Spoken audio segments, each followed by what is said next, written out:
Hello everyone, আসসালামু আলাইকুম। সবাই কেমন আছেন? আশা করি আপনারা যে যেখান থেকে আজকে ব্লগটা দেখছেন সুস্থ আছেন, ভালো আছেন, নিরাপদে আছেন।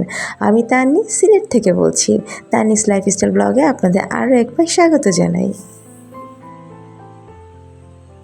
ঈদ মানে আনন্দ, ঈদ মানে খুশি। এই খুশি আপনাদের সবার মধ্যে অটুট থাকুক, সাথে আমার পরিবারেও। আমি আজকে সিলেট থেকে বলছি, আমার শ্বশুরবাড়িতে। তো যেহেতু আমরা এবার বাড়িতে ঈদ করছি প্রতিবারের মতোই, তো আমার ছেলেকে তো ঘুম থেকে উঠিয়ে দেওয়া হয়েছে। ওর তো আর অভ্যাস নেই সকালবেলা উঠেই গোসল করাটা, ওর এটা অন্যরকম একটা ঈদ মানে এবার যাচ্ছে।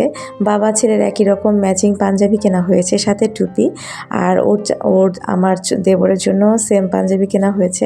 তো ও যেহেতু পরে ফেলেছে আর ওইভাবে ভিডিও করতে পারিনি, তিনজনের পাঞ্জাবি সেম ছিল।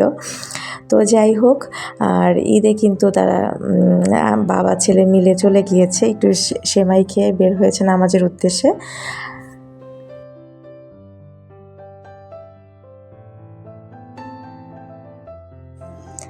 আর এখানে আমার মামুনিটার জন্য আমি ড্রেস রেডি করছি। তো আমার মা তো বলছে যে কী কী আমাকে পরাবা, তাড়াতাড়ি করে রেডি করে রাখো, আমি গোসল সেরেই কিন্তু আসবার, তুমি অবশ্যই কিন্তু ব্লগে শেয়ার করবা।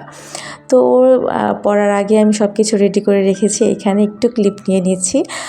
আর এখানে আমার মাটা গোসল করে চলে এসেছে। তো আসলে ঈদে আসলে যত সাজুগুজু, যত রকমের রেডি, সব কিন্তু মেয়েদের জন্য। আসলে ছেলেদের ওরকম কিছুই নাই ঝাঁকঝমক। যাই হোক, মাশাল্লাহ আমার মাটাকে আমি রেডি করে দিয়েছি। আর ও আমার হাতেই মেহেদি পড়েছিল রাতে, কোনো একটা ভিডিও নিতে পারিনি, শেয়ারও করতে পারছি না। তাই এই তো আমার মেয়ে কিন্তু একদম রেডি, রাজকুমারীর মতো রেডি হয়েছে। মাশাল্লাহ বলতে কেউ ভুলবেন না, সবাই আমার মেয়ের জন্য দোয়া করবেন। আর এখানে ওর বাবা আর ওর ভাই এখনও আসেনি, তো তাই ওয়েট করছে। আর এই তো এবার ঈদে আমি এই নোজপিনটা নিয়েছি। আমি প্রতি ঈদে একটা করে নোজপিন নিই।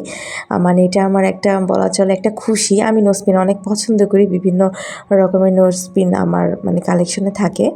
এই তো এখানে তারা সবাই একটু নুডলস খেয়ে নিয়েছে, একটু সেমাই খেয়ে নিয়েছে। আর আমি এখানে পোলাও আর চিকেনটা বসিয়ে নিয়েছি। ফিরনি রান্না হয়ে গিয়েছে, পোলাও সেই সাথে বিফটা কমপ্লিট হয়ে গিয়েছে। জাস্ট কিছু জিনিস ছিল, এগুলো আমি বসিয়ে দিয়েছি।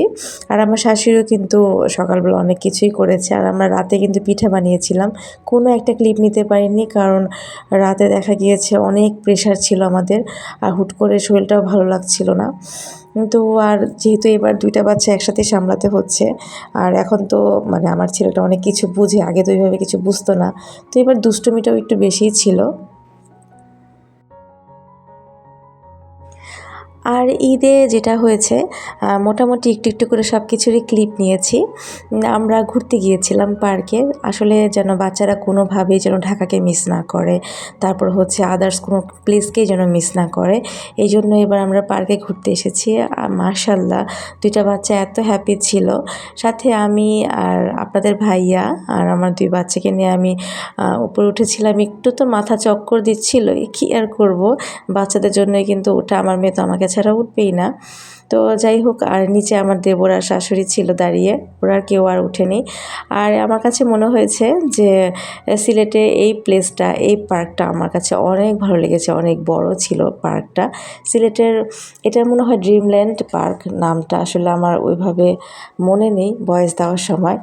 যাই হোক, আমার কাছে তো ঈদের দিনটা অনেক স্পেশাল ছিল, যেহেতু সকালবেলা টুকটাক করে কাজ করেছি, আর চান রাতে আমরা সব কমপ্লিট করে ফেলি কাজ। আমি আর আমার শাশুড়ি, আমি আমার বিয়ে করার পর থেকেই দেখতেছি যে আমার চাঁদ রাতেই সব কিছু মানে কমপ্লিট করে ফেলে রান্না। তো আমারও ওই অভ্যাসটা হয়ে গেছে। সকালবেলা একটু ঘোরাঘুরি করি, একটু খাওয়া দাওয়া করি, গেস্ট আসলে একটু সার্ভ করি, তারপর বাচ্চাদের নিয়ে বিকালবেলা একটু বের হই। আর এই প্লেসটা তো অনেক ভালো লেগেছিল। প্রচুর গরম ছিল, তবে এই ঝর্নার পাশে দাঁড়িয়ে অনেক ভালো লাগতেছিল। আর মাশাল্লাহ দেখতেই পাচ্ছেন বাচ্চারা কিন্তু অনেক অনেক এনজয় এনজয় করেছিল। মানে আমার ছেলে তো পানি ধরবে, মানে পানি দেখে তার মাথা খারাপ হয়ে গিয়েছে। আর আমার এই পার্কটা সবচাইতে বেশি যেটা ভালো লেগেছিল সেটা হচ্ছে যে এখানে আপনার ওয়াশরুম, তারপর হচ্ছে নামাজের রুম খুব মানে গুছানো পরিপাটি ছিল। সুইমিং পুলের ব্যবস্থা আছে, আপনারা সুইমিং করতে পারবেন। আর এখানে কিন্তু এসে আমাদের মাম হীরা আপুকে আমি অনেক অনেক মিস করেছি, হীরা আপুকে আর কি। হীরা আপু যেহেতু সিলেটের, তো ভাবলাম যেহেতু আমি সিলেটে থাকি, তো যদি আপুর সাথে একটু দেখা হয়ে যায়, দেখা হলেও তো চিনবো না যেহেতু আমরা আপুর কখনো ফেস দেখিনি। তো আসলে আমি কখনোই মামহির আপুকে নিয়ে কোনো কিছুই মানে ভিডিও করব বা ভিডিও দিব এরকম অনেকে আমাকে জিজ্ঞেস করেছে, যেহেতু আপনি সিলেটি, তো আপু তো সিলেট থাকে, তো হীরা আপুকে কখনো আপনি দেখেছেন কিনা, চিনেছেন কিনা। তো ওইভাবে আসলে যেহেতু আপু ফেস দেখায় না, তাই আসলে ওইভাবে চিনিও না। আর এই তো সিলেটের জনপ্রিয় পাঁচ ভাই রেস্টুরেন্টে কিন্তু আমরা বসেছি খেতে। এত ইয়াম্মি এখানকার খাবার, যারা খেয়েছেন, যারা সিলেটে এসেছেন তারা তো জানেন। তো পাঁচ ভাইতে এসেছি, সিলেটে এসেছি আর পাঁচ ভাইতে খাবো না তা কি হয়। তো যাই হোক, বিভিন্ন ভ্যারাইটিস রকমের ভর্তা থাকে, একটু খেয়ে নিচ্ছি। খাওয়া দাওয়া শেষে আমরা একটু ঘোরাঘুরি করেছি চা বাগানে। চা বাগানটা দেখলে অনেক বেশি শান্তি লাগে আমার কাছে আর আমার মেয়ের কাছে। অসাধারণ লাগে চা বাগানের প্রতিটা দৃশ্য। তো গত ঈদে তো অনেক ভিডিও করেছিলাম চা বাগানে, এবার ওইভাবে ভিডিও করিনি।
রোজা এসেছিল, রোজাটা চলে গেল, সেই সাথে ঈদটা এসেছিল, ঈদও চলে গেল। আমাদের যাবার ঘন্টা বেজে গিয়েছে, ঢাকায় চলে যাচ্ছি। এডিট করার সময় মনটা অনেক খারাপ ছিল। এই যে ঈদের সারাটা দিন মজা করেছি, দেখেন তো একবারও কিন্তু নিজের মা বাবার কথা চিন্তাও করিনি, নিজের ফ্যামিলির কথা চিন্তা করিনি। এই যে শাশুড়ি, দেবর, হাজব্যান্ড, বাচ্চাদের নিয়ে একটা ঈদ কমপ্লিট করলাম। আসলে আমরা মেয়েরা কেমন যেন হয়ে যাই বিয়ের পরে, খুব ঘর পাগল হয়ে যাই। তবে এডিট করার সময় কেন যেন মানে মনের অজান্তে অনেক কষ্ট লাগছিল নিজের মায়ের জন্য, বাবার জন্য, যে তারা ঢাকাতে। আসলে মানে এটা আল্লাহই আমাদের মনটা শক্ত করে দেয়, যে সারাটা জীবন যেখানে আমরা ঈদ করি, একটা সময় বিয়ের পরে আমরা আমাদের নিজস্ব একটা জগৎ হয়ে যায়। যাই হোক, আমি মনে করি আমার মতো প্রতিটা মেয়েরই হয়তো বা এই ফিলিংসটাই হয় যে ঈদের দিনটা বাবা মাকে অনেক মিস করে। সকালবেলা ঘুম থেকে উঠেই ঈদের দিন মিস করেছিলাম, তবে এটা কখনোই কাউকে বুঝতে দেই না। আর আলহামদুলিল্লাহ আপনাদের ভাইয়া আমাকে ওইভাবে বুঝতেও দেয় না। ও ওইভাবে চায় যেন আমি আসলে আমার বাবা মা যেহেতু আমার পাশে নেই, তারা ঢাকাতে আর আমি সিলেটে ঈদ করছি, যেন আমি প্রতিটা কষ্ট আর সব কিছু যেন ভুলে থাকতে পারি। আর বাচ্চা কাচ্চাদের নিয়ে যখন বসি না, তখন আর ওই জিনিসটা মাথায়ও থাকে না। আজকের ব্লগটা কেমন লেগেছে অবশ্যই কমেন্টস করে জানাবেন আপুরা। যারা ভিডিওটা দেখছেন একটা লাইক দিবেন, যারা এখন পর্যন্ত আমার চ্যানেলটা সাবস্ক্রাইব করেনি প্লিজ চ্যানেলটা সাবস্ক্রাইব করে দেবেন, যেন আপনার একটা লাইক কমেন্ট দিয়ে আমার চ্যানেলটা অনেক দূর এগিয়ে যেতে পারে। আল্লাহ হাফেজ, ঈদ মোবারক।